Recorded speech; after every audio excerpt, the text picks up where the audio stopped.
Hello and welcome to Music Theory with Being Clef. This is the first of a long series of music theory videos, and I hope you will follow it consistently, because I can guarantee you that whatever you want to learn in music theory, you will get all of it right here in this channel. So without wasting much of time, let's get on to it. Okay, all right. First and foremost, one may ask, what is staff notation, or what is musical staff? Musical staff simply means 5 lines and 4 spaces on which musical notes are represented. Just as you can see on the diagram, you can see the 5 lines and 4 spaces. They are the major components or major features of staff, or in plural form, staves. What is the first thing you need to know about staff music? Just as we have mentioned, it has 5 lines and 4 spaces. Then the next thing you need to know is, what are the names of the keys on these 5 lines and 4 spaces? And from what you can see, we have here, every good boy deserves favor. This is a generally known formula for the lines and spaces. But beyond that, what is important is the first letter on this acronym, every good boy deserves favor, which is E, G, B, D, and F. So those are the most important aspect of it. But the acronym is there in order to make us to remember the formula easily. Then on the other hand, you have the spaces, 1, 2, 3, 4, the 4 spaces. What are the names of the keys? F, A, C, E, which if you put it together, it will give you phase. So it's a very easy way of remembering the formula for the lines, or the keys for the lines, which is space. Now, if you look at it from the other way around, these are letters of the alphabet, and they move in the same form or way that the English alphabet moves. The only difference is that in music, the notes or the keys end at G. We don't have a H or any other key beyond G. So once you get to G, you're starting all over from A.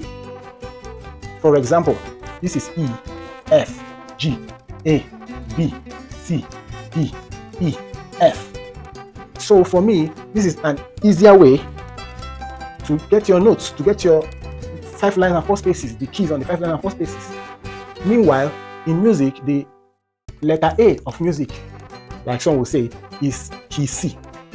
And key C in the stave is located just below the stave, the first ledger line. These lines under are called ledger lines. That's where key C is located. So if you move from there alphabetically, C, D, E, F, G, A, B, C, D, E, F, and so on. So I believe we have fully understood the names of the keys on the 5 lines and 4 spaces in the stave or staff.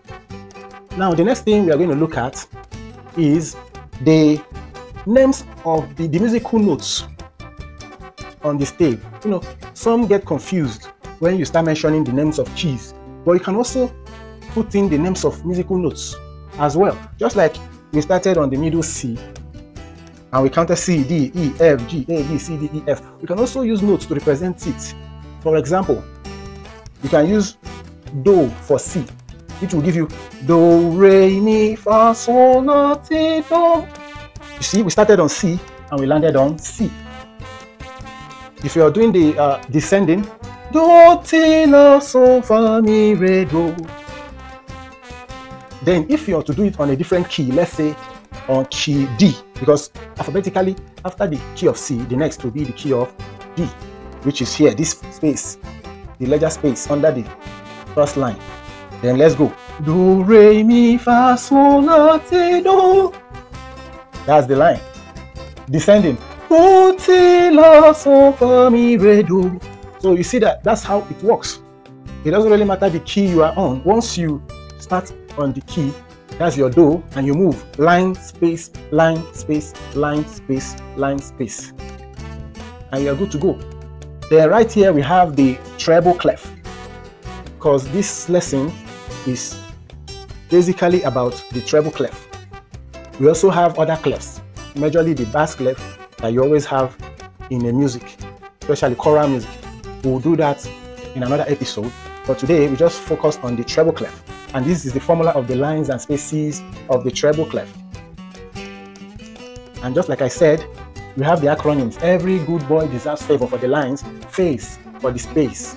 But if you also follow it alphabetically, you don't need to bother yourself memorizing the acronym. You can just take note of the fact that the first line is line E, is the line of key E. So you can just say E, F, G, A, B, C, D, E, F, and so on. So it's the easier way to get it, because I've seen people who memorized the acronym, but when they needed to use it, they couldn't remember it, or they mixed it up. I heard someone mention every good girl deserves favor, and that's not correct. But if you follow it alphabetically, it is easier. E, F, G, A, B, C, D, E, F.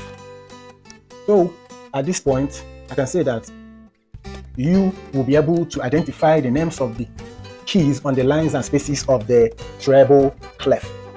And that is the introduction to musical staff. I hope you enjoyed it. Stay tuned for another episode which will be coming your way this channel same time next week. Bye bye. Hello and welcome once again to another episode of Music Theory with Vin Clef. Like you all know, the last episode we dwelt on the treble clef. On this episode we are going to be focusing on the bass clef, and as you can see on the diagram, we have the two clefs, the treble clef and the bass clef, which is known in music as the grand staff or grand stave. And grand staff is normally connected with a brace. As you can see, this is a brace. That's what connects the bass clef and the treble clef. And also, the bass clef is like a complement to the treble clef because the keys are interconnected. For example, the treble clef has its formula which says every good boy deserves favor, face, while the bass clef has its own formula which says good boys deserve favor always, while the space says all cows eat grass. Like I said at the last edition, all these acronyms are just to make it easy for you to remember the formula, but if you follow it alphabetically, A, B, C, D, or C, D, E, F, G, A, B, C, D, E, F, G, and so on, you will discover that it is much easier that way than trying to memorize the acronym. But whichever way that works for you is fine. So let's go ahead.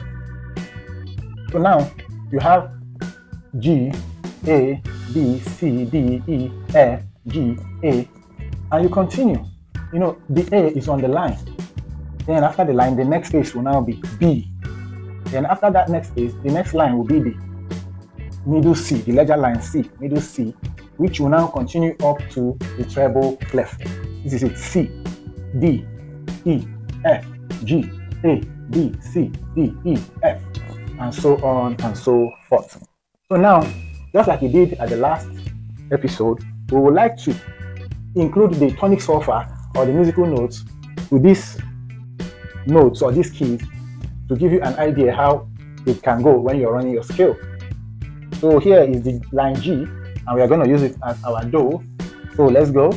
Do, re, mi, fa, sol, la, ti, do. You're descending. Do, ti, la, sol, fa, mi, re, do. And that is for the key of G. If you want to run the scale on the key of C, you can also come and start off here. Do, re, mi, fa, sol, la, si, do.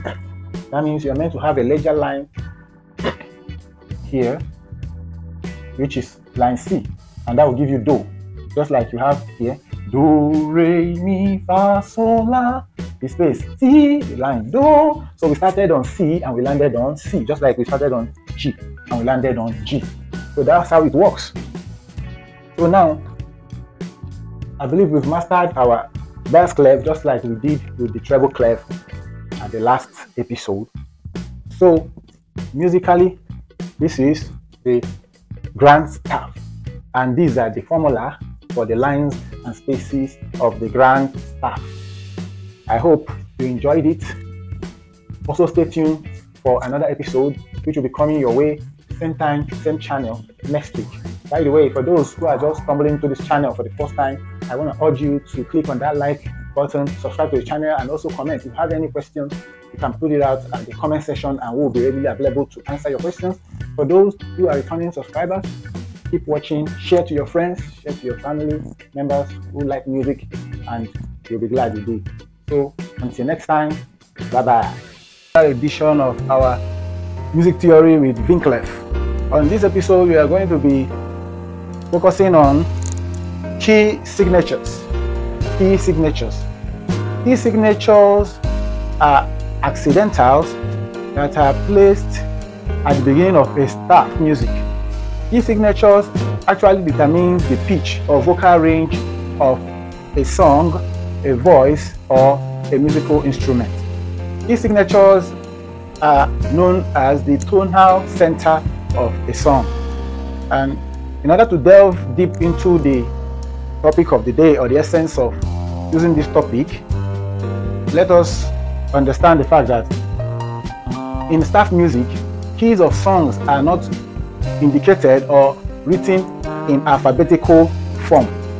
Rather, they are represented either by sharp signs or flat signs. But for the purpose of this particular episode, we are going to be focusing on the sharp keys. So we'll be dealing on keys that are represented or indicated with the sharp sign. Now, what is the formula for the sharp keys? As you can see right here, go down and end battle, Father Charles. That is the formula for the sharp keys.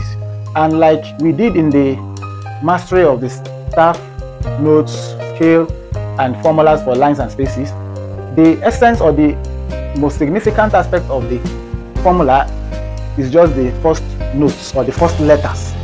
Like you can see here, go, G is the most important, down, D is the most important, and A is the most important, end, E is the most important, battle, B is the most important, father, F is the most important, and C, Charles, C is the most important.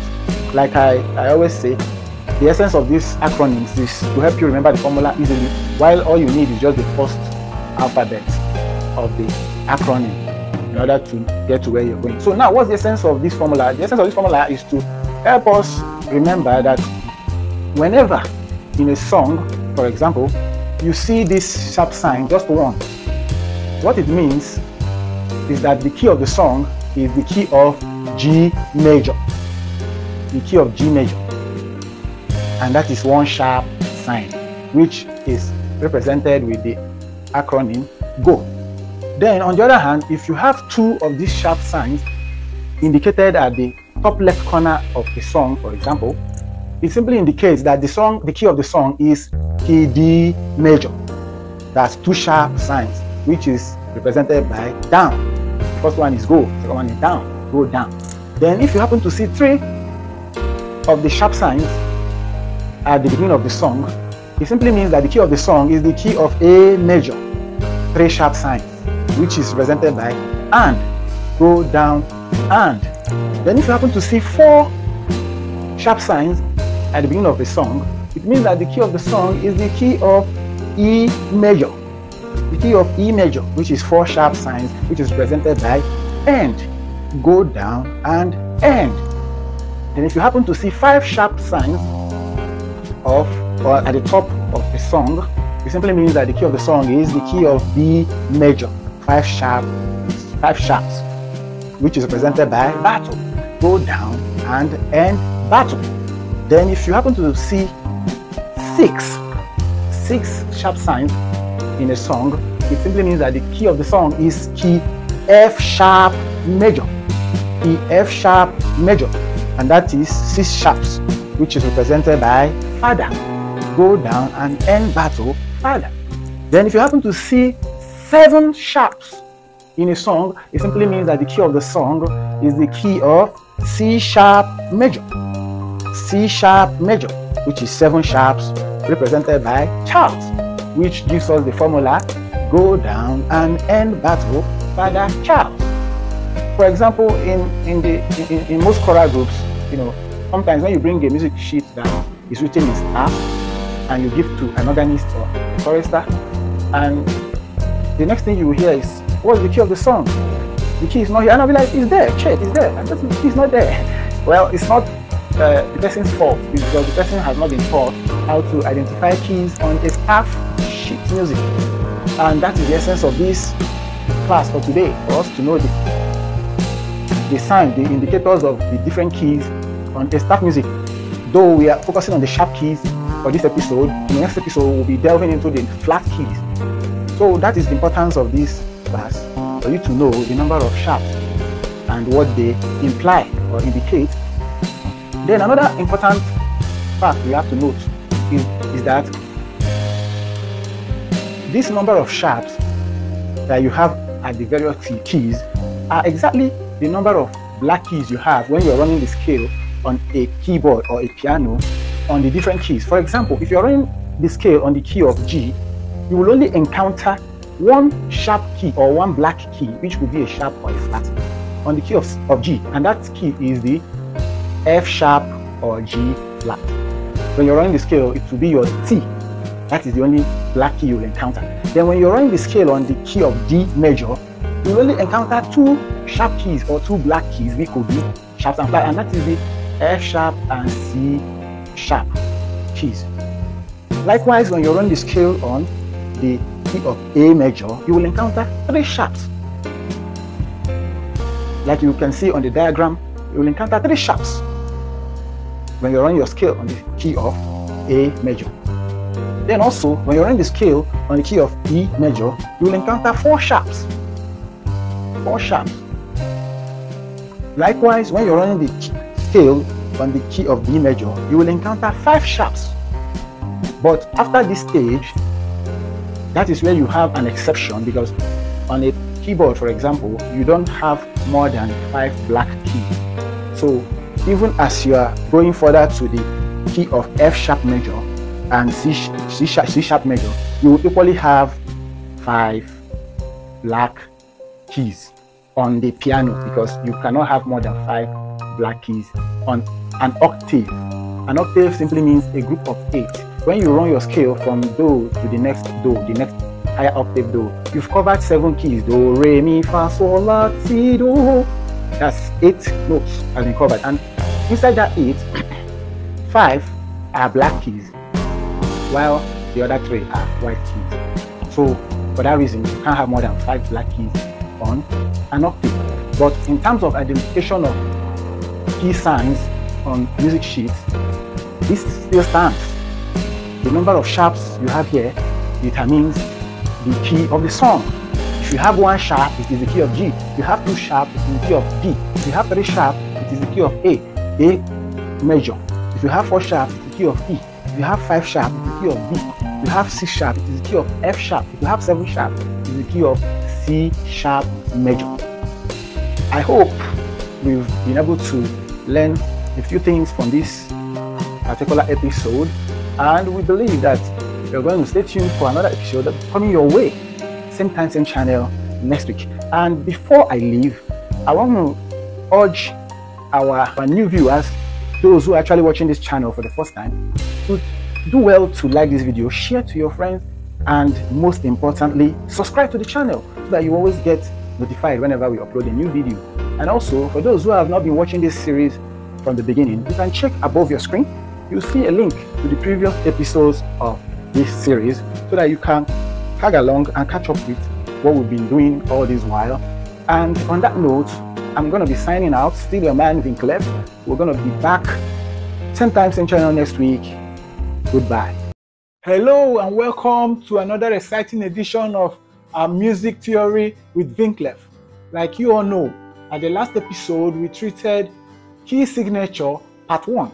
And on this episode, we are going to be switching over to the part 2 of that topic, key signature part 2. And I know you don't want to miss it for anything in the whole world. So for that reason, I urge you to sit back, relax, and keep watching.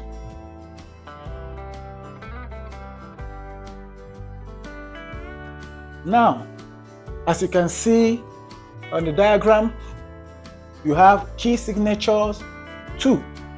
And that is the topic of the day, and it deals with what? The flat keys. As you can see here, flat keys, that's the topic of the day. And just like we did on the last episode, the sharp keys, this episode is about the flat keys. And the major component of this topic, key signatures, black flat keys is that we are going to learn the formula with which you identify the keys of songs, and also to know the number of black keys you meet on songs that are written on these particular keys that we are going to treat on this episode. So let's get on with it. As you can see, it has its own formula, and it says, Father, battle ends and down goes Charles. So in the other one, we did go down and end battle, Father Charles, but this one is Father, battle ends and down goes Charles. Like I always say, these acronyms are just formulas that will make it easy for us to remember the keys. Like we have here, the first is Father, followed by battle, followed by ends, and down goes Charles. What it simply means is that the first letter indicates the key. If the flat keys are just one in a song, it means it's F, Father. If it is 2, it is B, battle. If it is 3, it is E, end. If it is 4, it is A. If it is 5, it is D. If it is 6, it is goes. Then in the case of C, it won't be 7 because C is the only key that does not have either flat or sharp. Like you have on the diagram, key F major equals to 1 flat key or 1 black key, which is key B flat, which represents or represented by Father. Then on the second one, B flat major is represented by 2 flats or 2 black keys. Then also on the other hand, what it simply means is that when you're playing the key of F major, F natural major, you're going to encounter just 1 black key, which is your Fa when you're running the scale, Do, Re, Mi, Fa, and that Fa is the key of B flat. Then when you're running the scale on the B flat, you encounter 2 black keys, and those 2 black keys are Do and Fa on the key of B flat, and they are the key of B flat and key of E flat. So those are the 2 keys you will encounter, and just as is showing on your screen. On the third one, key E flat major is having 3 black keys. So whenever you see 3 black keys at the top left corner of a song, it simply means that the key of the song is the key of E flat major, and that is the third one. Then the fourth one is the key of, also let me remind us that what it simply means again is that you have 3 black keys on that key of E flat major when you're running your scale, just as you are seeing on your screen. Then the next one is key A flat major, which is represented by and what it means is that you have 4 black keys on that key, and when you're running the scale, you encounter those 4 black keys, just like you're seeing on the scale on the screen. And also when you are giving a script, a music script on staff, and you see 4 black keys, 4 flat signs at the top left corner of the song, is only indicating that the song is on the key of A flat major. So let's go over to the next, key D flat major. The D flat major is represented by 5 flat signs. So in a musical piece, if you see 5 flat signs, which appears in this manner at the top left corner of the song, simply means that the key of the song is the key of D flat major. And also when you're running your scale, you always encounter 5 black keys when you're running the scale on the key of D flat major. So let's go over to the next one, which is the key of G flat major. We all know that G flat major doubles as F sharp major, because the black key that makes it G flat major is actually the same black key that makes it F sharp major. Like when we talk about flat keys and sharp keys, we all know that the keys that are on the left side of the white key, top left side, is actually the flat of the key, while the key, black key that is on the right top side of the right key is the sharp of the key. So G flat major has these flat signs. In a song that has 6 flat signs indicated at the top corner of it before, immediately after the treble clef, is the key of G major. But in terms of running of scale, because you don't have more than 5 black keys on an octave, you will still have the same 5 black keys when you're running the scale, just like you have at the key of D flat major. Now the final one, C major. C major is actually not having any sign at all, because that's the center of music. Like we say, talk about middle C. So C major is the only key that does not have any flat or sharp sign indicated on it in any way, whether at the beginning of the song or anywhere. It's just plain. So any song you see that is plain, there is no flat or sharp sign indicated at the top corner immediately after the treble clef or the bass clef, know that that song is on the key of C major. Remember, key of C major is quite different from the key of C sharp major. C sharp major has sharps, but in the case of C major, there is no flat or sharp sign. But when you're running the scale, and the same thing applies in your running of scale. When you're running on your scale on the key of C, you don't encounter any black. Everything is on the white keys. So that's how key C is. So I want to believe that this episode have really enriched you enormously, and in order for you to keep getting videos like this continuously, I want to urge you to click on the like button, share. If you have not subscribed to this channel, do well to subscribe. Also, for those who are just watching this channel for the first time, I believe you must have found value in the videos and you want to keep getting quality videos like this. And in order for that to happen, all you need to do is to click on the subscribe button, click on the like, and also turn on the notification bell so that each time we drop a video like this, you'll be among the first to see it, so that you benefit from the values we have to offer on this channel. So at this point, I'll be taking my leave. I'm still your man, Vin Clef, always at your service. See you in my next video. Hello and welcome to another episode of program Music Theory with Vin Clef. Like you all know, on our last episode, we treated note values in music. And on this episode, we are going to take it a step further and be treating the topic, how to count basic rhythm. So let's get on with it. Like you can see from the board, you can see how to count basic rhythm. And what do we mean by basic rhythm? Basic rhythm means the movement of music or songs. And we all know that rhythm is a very essential feature of music, the way you count your beats.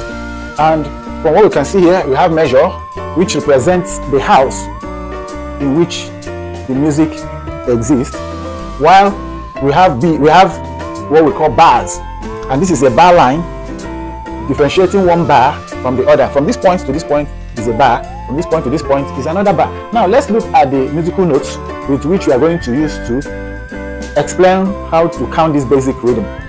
Like we have here, this is a quiver. We are going to see how it works when it comes to counting of beats in music. While this one is known as a crotchet, and the crotchet has one beat.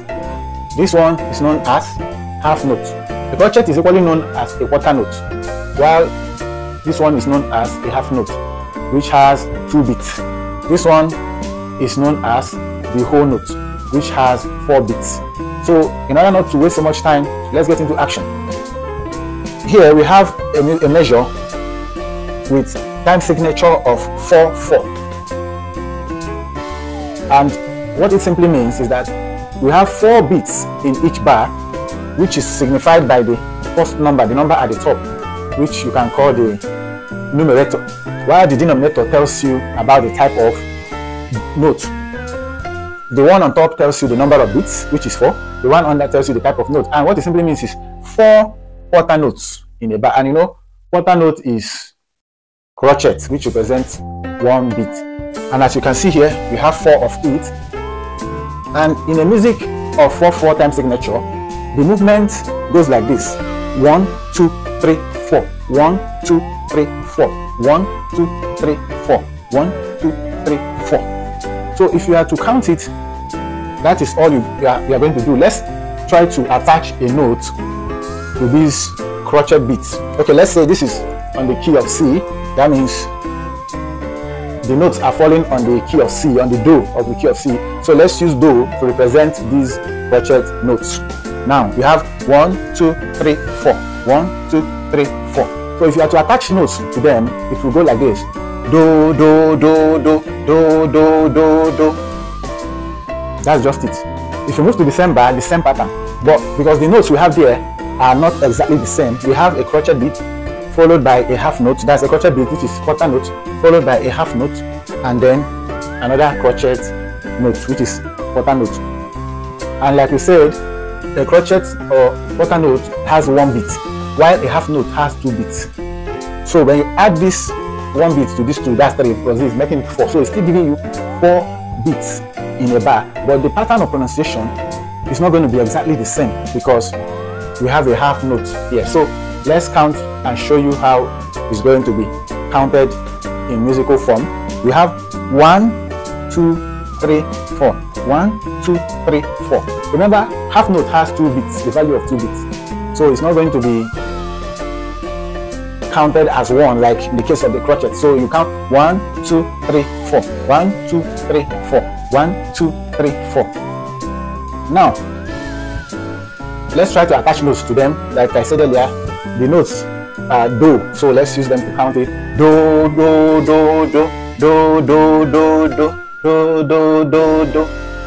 You can see the difference between this and what we did here, where we have only crochet beats. Here we said Do, we counted 1 2 3 4, do do do do, but here we counted 1 2 3 4. So the second note, which is equally a half note, covered both the second and the third beat, which made it to be 1 2 3 4.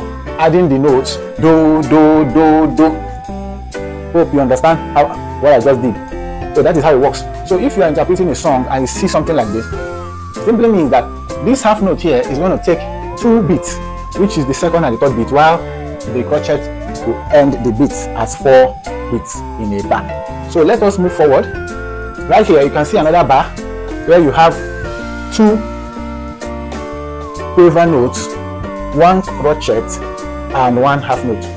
Quiver note is equally known as 16th note, which has the value of 1 beat divided into 2. A quiver or a 16th note is having the value of 1 beat divided into 2, which is more like a half beat. So 2 of it will give you 1 crochet beat, that's 1 full beat. So in solfa, you can call it half beat, while crochet beat can be called a full beat in solfa form, which is 1 beat, while the quiver is half. So now we have 2 quivers here, which is equivalent to 1 beat, and we have 1 crochet, which is also equivalent to 1 beat. Then we have 1 half note, which is equivalent to 2 beats. So now let's count. Remember, we have 4 beats in a bar, which is supposed to be 1 2 3 4. So let's go. 1 2 3 4, 1 2 3 4, 1 2 3 4, 1 1 2 3 4, 1 2 3 4. Now let me explain what I just did. You could see that the quiver or 16th note is having the value of a half beat, and 2 of it will give you 1 beat. So that's why I count the 2 of them as 1 beat, while I count the crochet as 1 beat, and I now count the half note as 2 beats, making it 4. So if it is in solfa form, like we did in the other ones, it is on the Do on the key of C, for instance, even though we don't have the clef to indicate that it is a music measure or it is a musical arrangement, but let's assume it's a musical arrangement. Now we are going to place Do there, so it will be pronounced or counted in this manner: Do do do do do do do do do, do, do, do. Hope you understand, because we are using the quiver or 16th note as a half beat. So two of them is making one crochet beat. So two of them are counted as one, while the crochet is counted as one. Then the half note is counted as two, which is do, do, do, do, do, do, do, do. Hope that we are getting what we are doing. So we are going to the next bar, which has, though it is the same thing with the previous one, but the difference is the placement, because it has one half note, which is the first note, followed by two 16th notes or quavers, which makes up one beat, and a crochet note, which makes up one beat. So it's still the same value with this, but the difference is the arrangement. So if you're going to count it, it has to go this way: 1, 2, 3, 4. 1, 2, 3, 4. 1, 2, 3, 4. Just like I did in the other one, half note, which has 2 beats, is supposed to be counted twice as 2 beats, while two quiver notes, which is equivalent to 1 beat, will be counted as 1 beat once, even though they are 2, but you count them as 1. Then crochet beat, which is 1 beat, will be counted as 1. So that's why we counted it this way again: 1, 2, 3, 4. 1, 2, 3, 4. 1, 2, 3, 4. Is that understood? I hope so. So we are moving ahead. As you can see above, we have another measure with 2 bars, but we're starting from the first bar. On the first bar, you can see 2 16th note or quiver beats as the first, which represents 1 beat. It's already written here, 1, followed by another group of 2 quavers, which represents 1 beat, that's 2, then followed by a half note, which represents 2 beats, and the third note.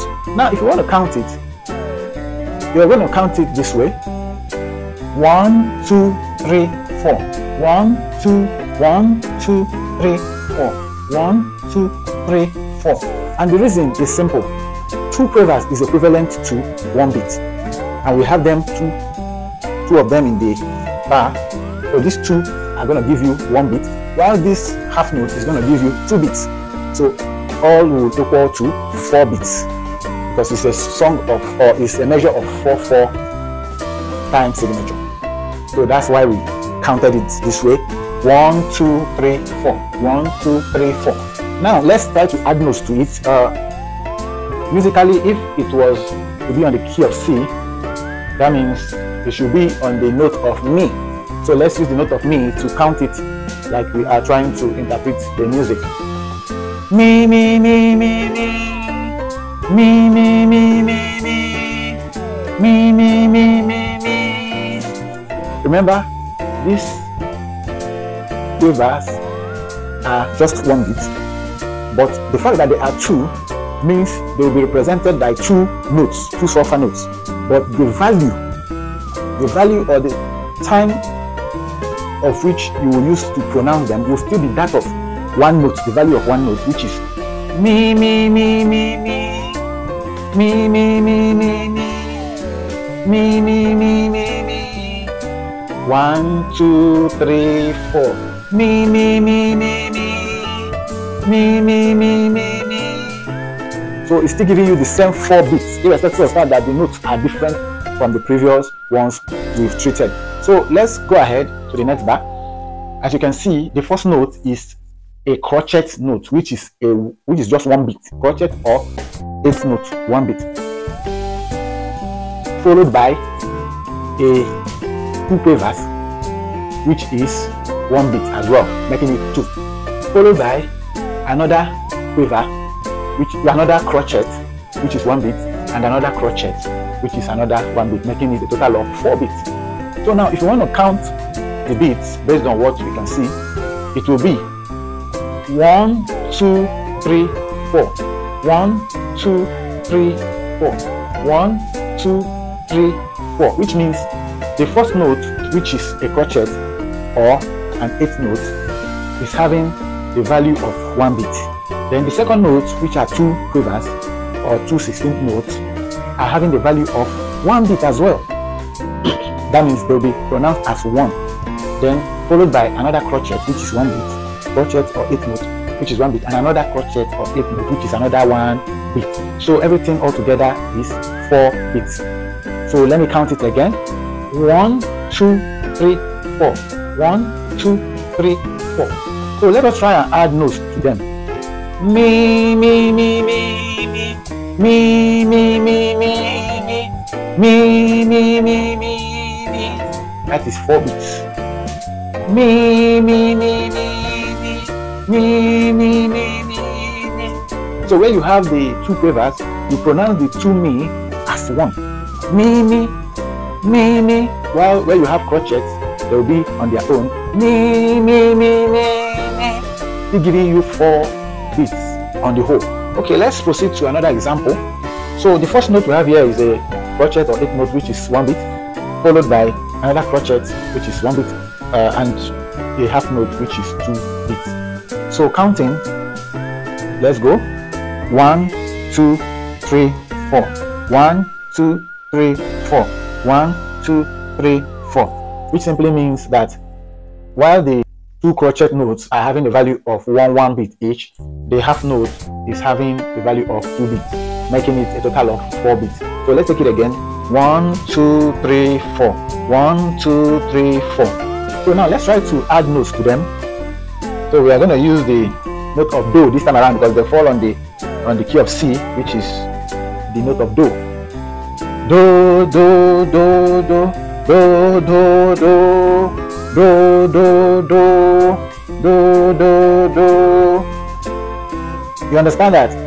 Because the note of half note has 2 beats, so we have to observe the 2 beats, the value of the time frame of 2 beats within that place where the half note fall on.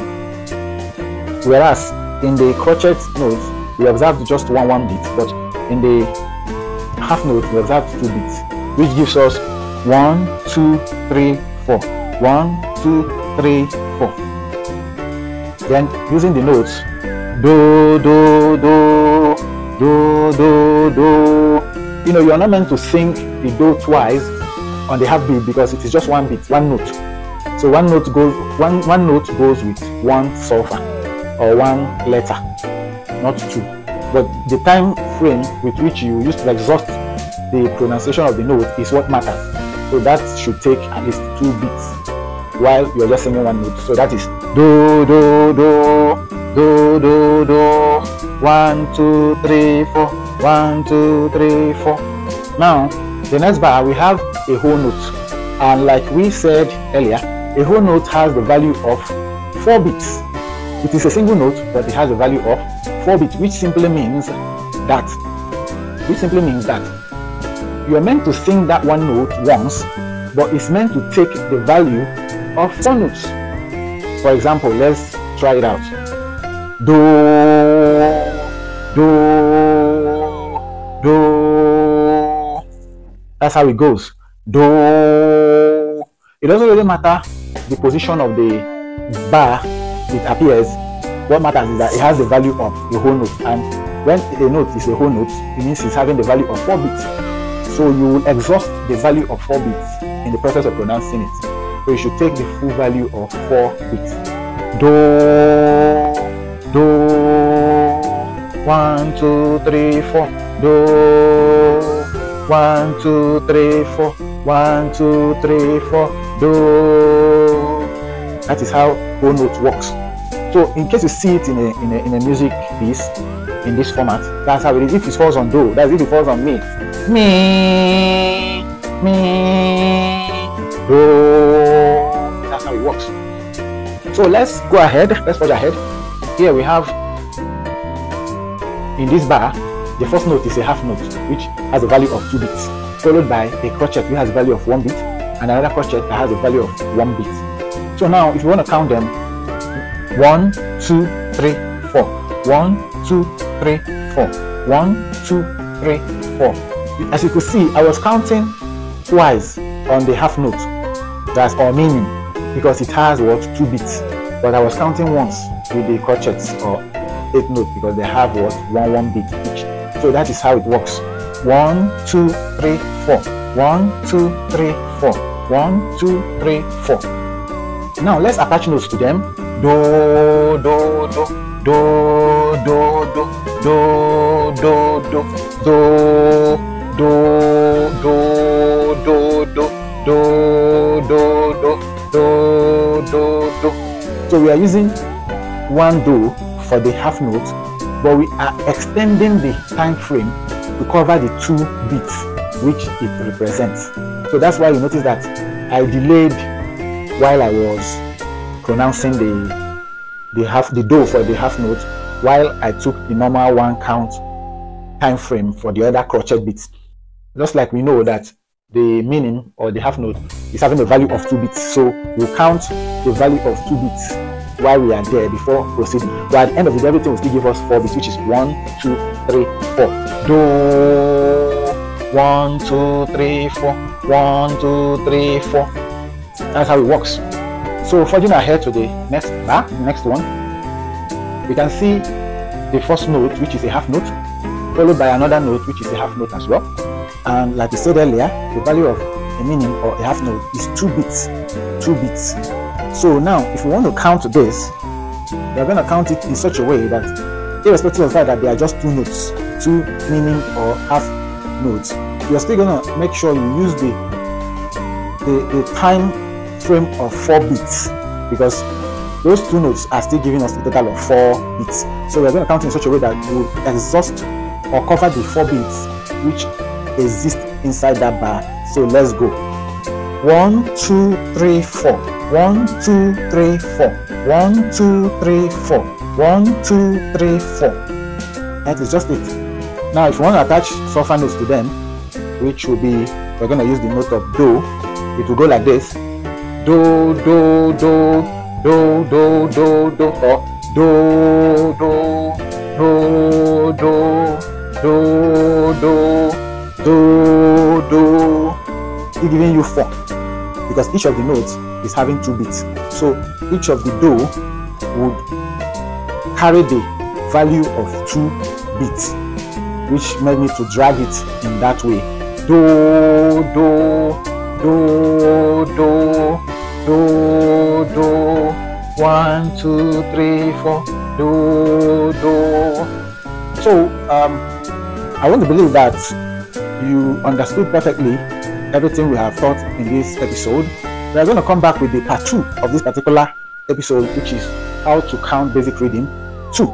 Like you can see, we have notes like half notes. We have notes like rests here. This is a crochet and this is a crochet rest. This is a meaning or half note, and this is the rest for it. This is the whole note and this is the whole rest. But we didn't make use of those rests on this episode, but we are definitely going to use them to give you examples in our next episode. So stay tuned and make sure you don't miss it, which will be coming your way same time, same channel next week. But for now, bye bye.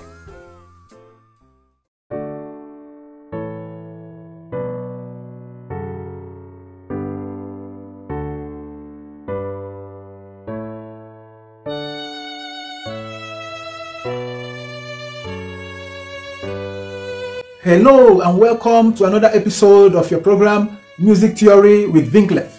On this episode, we are going to be dwelling on the topic how to count basic rhythm part 2. As you could recall, on our last video, we treated how to count basic rhythm part 1, and we promised that we are going to come back with part 2 of that episode, and that is what we are going to be dwelling on this particular episode. And without much ado, let's get on with it. As you can see on the board, how to count basic rhythm 2. And like I told us, basic rhythm is all about how you count your beats in music. And we treated more of the music notes like crochet, meaning, quaver, and brief or whole note. But on this episode, we are going to be combining the rest signs with these basic musical notes. So let's start with the first measure we have here. We are using the time signature of 4/4 beats, 4/4 time signature, which is 4 beats, 4 crochet beats in a bar. So that means it moves in this form: 1, 2, 3, 4. 1, 2, 3, 4. So let's go on. As we have here, this is a meaning or a half note which has 2 beats, while this is a rest, a meaning rest, which equally has 2 beats. So for that reason, we are going to observe it appropriately. 1, 2, 3, 4. 1, 2, 3, 4. 1, 2, 3, 4. What does that mean? That we are counting 2 beats for the meaning note and also 2 beats for the meaning rest. But in musical situation, this place is expected we are expected to be silent. So let me assign a note to this meaning. Let's assume this is on the key of C, so this will be your do. Do, do, do. Remember, do, do, because the meaning or whole note is having 2 beats and its rest is equally having 2 beats. So in musical script, if you see something like this, you are meant to just sing or play on this particular note and observe your rest on this other note. You will just be silent, but you will still observe that same amount of time in your rest. So let's move on. The next bar, we have another measure which begins with a rest before the meaning or half note that we have there. So let's still take our beats one more time. 1, 1, 2, 3, 4. 1, 2, 3, 4. 3, 4. 1, 2, 3, 4. 3, 4. 3, 4. Even though this is one note, but I have to count it twice to indicate, to further emphasize the fact that it has 2 beats. If it was a note, it could go like this. Do, do, do, do. 1, 2, 3, 4. Do.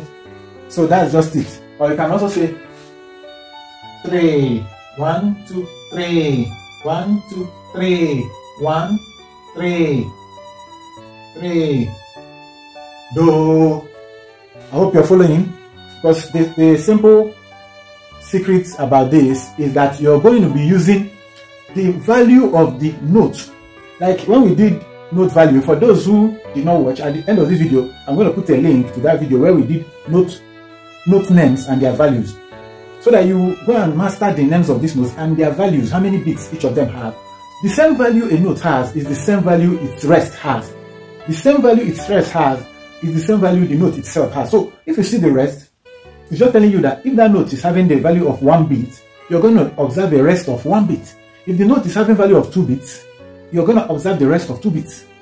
Likewise, if it is the proper note itself, you have to play or sing the note based on the number of bits it carries. So that's just the secret of it. But we are just doing the practical aspect so that you understand it much better. So let's move ahead. At this measure, we have a crochet rest, and a meaning beat. Now remember, our beat is 4/4 time signature, which goes like this: 1, 2, 3, 4. 1, 2, 3, 4. 1, 2, 3, 4.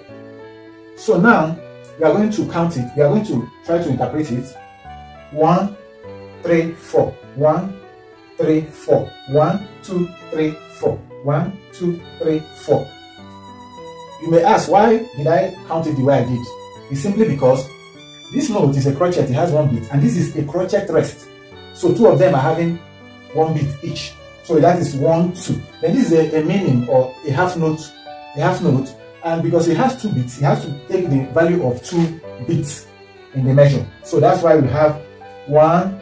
But because this sign is a rest sign. A rest sign means the sign you see when you are expected to be silent in a song. You are not expected to sing anything or produce any sound. And for that reason, I'm going to count it exactly the way it should go, by being silent at the rest sign. Let's go. 1, 2, 1, 1, 3, 1, 3, 1, 3. Or you can also say 1, 3, 4. 1, 3, 4. So at the second beat where we have a rest, I did not produce any sound. I was silent. But at the same time, I observed the measure, the value of beat there, the time frame that I would have used to pronounce that beat if it was a note that is meant to be pronounced. I still observe that time frame before moving ahead. So that is the secret. If your time signature is 4/4, then every movement should be the same. 1, 2, 3, 4. 1, 2, 3, 4. Whether be it a rest or a proper note itself, it must go accordingly, according to the beat, the time signature. So let's take it one more time. Okay, let's assign sulfur notes to this crochet and meaning beats, just to give you a better idea for those who have a better knowledge of sulfur notation. Let's go. Our beat is 3, 4, 4. 1, 2, 3, 4. Do, do, do, do, do, do, do, do. Remember, 1, 2, 3, 4. Do, do, do, do, do, do, do, do, do, do, do, do, do, do, do, do, do, do. 1, 2, 3, 4. While this is a rest, where I always keep silent, this is 2 beats, where I count 3, 4. That's just how it works. So let's go to the final one. I hope we are understanding this. We have a crochet rest or a quarter rest, a crochet note, which is also a quarter note. Then we have a minim rest, which is also known as half rest. And we all know that half rest has 2 beats, or the value of 2 beats, just like half note itself, while the half crochet or half rest is, or crochet rest is 1 beat rest. So let's count it. 1, 2, 3, 4. 1, 2, 3, 4. But because here is a rest, I'm not meant to count. 2, 2, 2, 2. So the only place that we are meant to pronounce something is at the second beat, while the third and fourth beat are silent. First beat is also silent. Second beat has a note. Then third and fourth beat are silent. So that is actually the basis of today's class, to emphasize on the rest signs, because the last episode we dealt on the notes itself. We gave examples of how to pronounce the notes: crochet, meaning brief, semi-brief, quiver, and the rest. But we didn't, give examples of how to count the rest. So that is exactly what today's episode is all about. And I want to believe that you understand how it works. Everything is about the value of the note. If the value of the rest is 1, then you give it the value of 1 bit. If the value is 2 bits, you give it the value of 2 bits. If it's 3 bits, so like that, 4 bits. So let's do it for the last time. I'll first of all pronounce everything, then try to sing. Now observe it as a rest and be silent where necessary. 1, 2, 3, 4. 1, 2, 3, 4. 2, 2, 2. 1, 2, 3, 4. 1, 2, 3, 4. 1, 2, 3, 4. 2, 2. That is it. So I hope you understand what we just did. And if there is any confusion or question you have regarding this episode of the program, feel free to send it through the comment section, and you can be sure of a very swift reply to put you through in that area. And also, like I said earlier, we are going to leave a link at the description of the previous class of this topic, how to count basic rhythm, and also that of how to identify notes and their values, so that you can join everything together and have a better understanding of this topic that we are treating. Also, I want to use the opportunity to enjoin those who are just watching this channel for the first time to do well and subscribe to the channel, like this video, share to your friends and family members. For those who are returning subscribers, welcome back. I hope you are getting value from this channel, and whatever you want to know in music, you are free to make that request through the comment section, and we will do well to do a video on that aspect of music that you want to understand better or know more about. This is still your man Vinclef, always at your service, and we'll be coming back your way same time, same channel next week. And before then, bye-bye.